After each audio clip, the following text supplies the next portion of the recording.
Using the expansion of Medicaid to cover Florida's uninsured, a big part of the conversation at the Healthcare Affordability Summit in Orlando today. Florida has one of the highest rates of uninsured in the country. News Channel 5's Alex Sands, live in Orlando, says there may be a hidden benefit. Alex?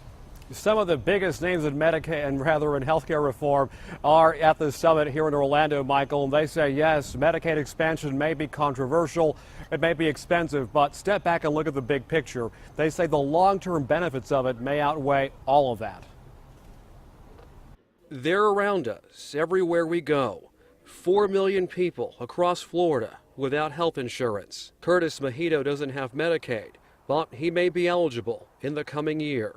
I was hoping it, it would, change for the better. So, As controversial as healthcare reform is, so is the expansion of Medicaid. Questions over who will pay for it. Questions over its costs. Of course it's going to cost more than we thought. Medicare costs more than we thought, and we didn't repeal Medicare. The drug benefit for seniors costs more than we thought, and we didn't repeal it. The question is, are we going to get value for our money as a society from doing this? And we are.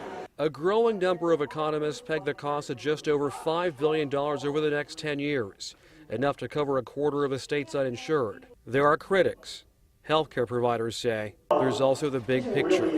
You can look at the cost and the benefit from a healthcare side, but what about from an economic productivity side? That's where we really need to focus, on economic productivity and good health. Something Curtis Mejito, who's traveled Florida's roads for 5 years, knows well. the Florida weather change, it's just cold, it's warm, so that gets people sick a lot of people sick. Health insurance is something someday he hopes to depend on.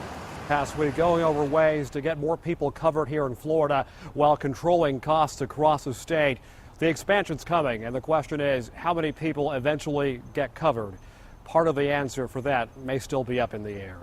Alex Sands, WPTV News Channel 5.